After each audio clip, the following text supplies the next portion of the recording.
السلام علیکم ناظرین، آج کا ہمارا موضوع ہے نماز۔ لیکن آج ہم بات کریں گے مردوں کے نماز پڑھنے کے طریقے کے بارے میں۔ انشاءاللہ اگلی ویڈیو میں ہم بات کریں گے خواتین کے نماز پڑھنے کے طریقے کے بارے میں۔ تو جب مرد حضرات جائے نماز پر کھڑے ہوں تو نماز کی چند شرائط کے بارے میں ہم نے بات کی تھی، ان تمام شرائط کو ذہن میں رکھیں۔ بدن پاک ہو، کپڑے پاک ہوں، جگہ پاک ہو، ستر چھپا ہوا ہو، نماز کا وقت ہو اور قبلہ کی جانب منہ ہو، نیت ہو۔ ان تمام شرائط کو ذہن میں رکھتے ہوئے آگے چلتے ہیں۔ قبلے کی جانب منہ کر کے اس طرح کھڑے ہو جائے کہ دونوں قدموں کے درمیان 4 انگلی یا اس کے قریب قریب فاصلہ رہے۔ پھر جو نماز پڑھنی ہے اس کی نیت دل سے کر لے، مثلاً یہ کہ فجر کی نماز فرض خدا کے واسطے پڑھتا ہوں، یا عربی میں اگر پڑھنا چاہے تو انی وجہت وجہی للذی، یہ والی آیت پڑھ لے۔ پھر دونوں ہاتھ کانوں تک اٹھانے چاہیے، ہاتھوں کی ہتھیلیاں اور انگلیاں قبلہ رخ رہیں اور انگوٹھے کانوں کی لو کے مقابل ہوں اور انگلیاں کھلی رہیں۔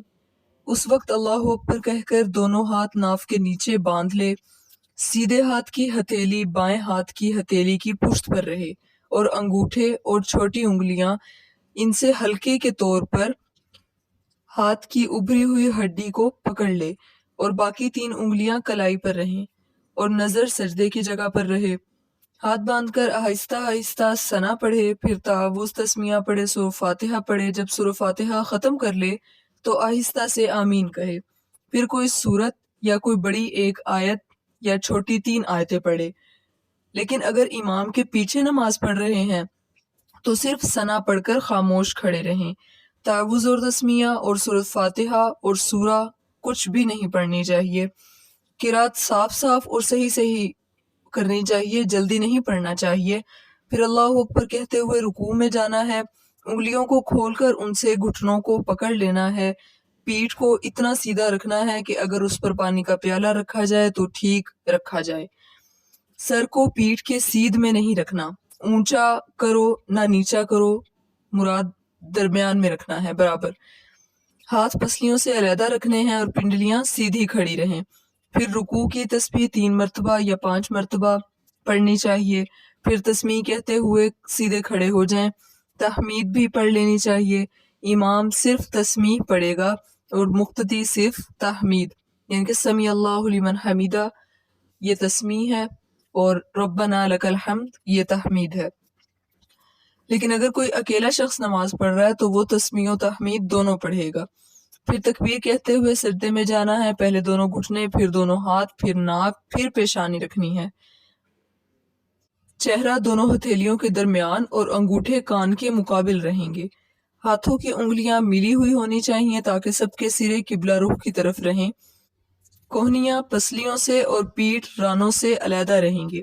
کوہنیاں زمین پر نہ بچھائیں۔ سجدے میں 3 یا 5 مرتبہ سجدے کی تسبیح کہنی چاہیے۔ پھر پہلے پیشانی، پھر ہاتھ اٹھا کر تکبیر کہتے ہوئے سیدھے اٹھ جانا چاہیے۔ سیدھے بیٹھ جاؤ، پھر تکبیر کہہ کر دوسرا سجدہ کرو۔ پھر تکبیر کہتے ہوئے اٹھو، اٹھنے میں پہلے پیشانی، پھر ناک، پھر ہاتھ، پھر گھٹنے اٹھا کر پنجوں کے بل سیدھے کھڑے ہو جاؤ۔ پھر یہ دوسری رکعت بھی بالکل پہلی رکعت کی طرح پڑھی جائے گی۔ دوسری رکعت کے دوسرے سجدے کے بعد اٹھ کر بایاں پاؤں بچھا کر اس پر بیٹھ جانا ہے، سیدھا پاؤں کھڑا رکھنا ہے، دونوں پاؤں کی انگلیوں کے سرے قبلے کی طرف رہیں اور دونوں ہاتھ رانوں پر رکھنا ہے اور تشہد پڑھنا ہے، اور جب اشہد ان لا الہ پر پہنچنا ہے تو سیدھے ہاتھ کے انگوٹھے اور بیچ کی انگلی سے ہلکا بنا لینا ہے اور چھوٹی انگلی اور اس کے پاس والی انگلی کو بند کر لینا ہے اور کلمے کی انگلی اٹھا کر اشارہ کرنا ہے، لا الہ پر اٹھاؤ اور الا اللہ پر جھکا دو۔ اسی طرح آخر تک ہلکا باندھ کے رکھنا ہے۔ پھر درود شریف پڑھنا ہے اور اس کے بعد دعا پڑھنی ہے، یعنی کہ درود شریف۔ پھر پہلے دائیں طرف اور پھر بائیں طرف سلام پھیرنا ہے۔ تو ناظرین، یہ تھی ہماری آج کی ویڈیو۔ یہ مردوں کی نماز کا طریقہ تھا۔ خواتین کی نماز کے طریقے کے بارے میں ہم بات کریں گے انشاءاللہ کل کی ویڈیو میں۔ اگر آپ کو میری ویڈیو پسند آئی ہے تو میرے چینل کو لائک کریں، سبسکرائب کریں اور بیل آئیکن کے بٹن کو پریس کریں۔